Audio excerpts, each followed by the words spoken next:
education is power. Yes. Knowledge is power.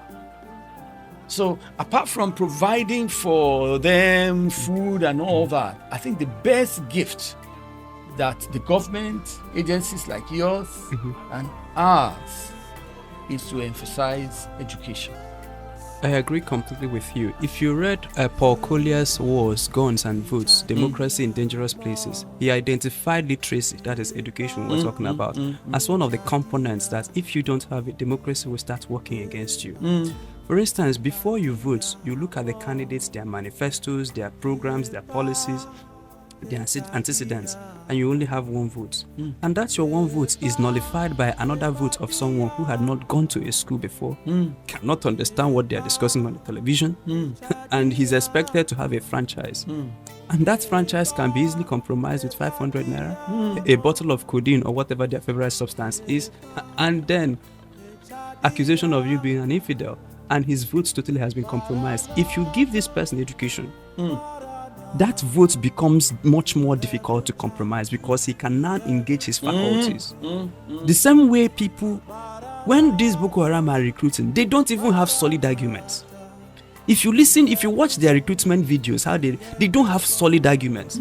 For instance, you also know that the South is where I'm coming from, succumbed to terrorism, homegrown terrorism, and we're telling them even if you wanted a different entity, the approach is wrong. So, but if you see the kind of illogical arguments they make, and people follow them, and you wonder, what has happened? So I that's why you also look at the quality of education.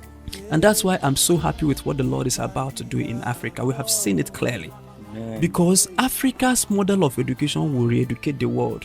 What you have currently is not working. You have people who are in and out of school, but they can't reason. In and out of school, no skills. But also what you have in the West is also a corrupted version of education because they have so much light, so much illumination. But anytime you go there, they take God away from the equation. So they know so much, but that education, that knowledge is taking them away from the knowledge of God.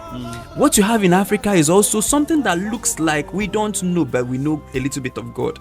So, but you want that our God is a very intelligent God, a knowledgeable God. If you see the way He designed it, it cannot be less than this God is in, and He wants us to function in that regard. So I don't accept the kind of knowledge that is anti-God. You say you are a scientist, and then the end of your sciences is to claim that there is no God. But you also don't want where we believe in superstition that does not engage the faculties of the mind. So I'm looking forward to that place in Africa where you have people who are knowledgeable about their society, knowledgeable about their environment, know what God wants them to do, and they have the skills. Like, is it Oholiab? No. What is the name of the person who, when the Lord gave Moses the template of the ark, this is the exact template of the ark. Bezalel, those are the kind of skillful people we are looking for. Right? People who can get the vision, and they have the technical skills to implement it to the letter. Those are the kind of quality education that we're beginning to see, and I'm grateful to God about the kind of men He's beginning to raise, even if not your generation, but younger people, the kind of mantles He's giving them, that these people will redesign the education landscape.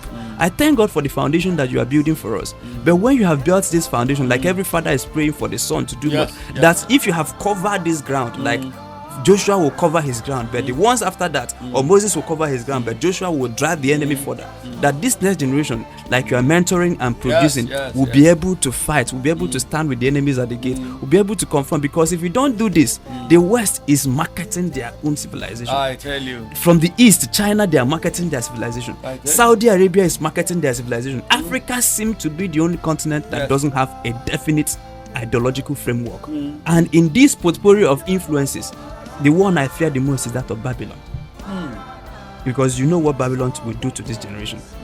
And that's what they're marketing us, their media, their education, their everything. And you see now a lot of people, because of the insecurity, because of the situation, even economic insecurity, a lot of us are trooping to that place to do our masters, to do our this. And many people who were talking before they left, now went there and I said, all this your prayer. Are you sure? How are you sure? And these people will still come back. And they will come back with money. And they will come back with influence. And people that are easily to manipulate will say, it is me that's been praying, no results. Them. And you don't want that kind of thing to happen.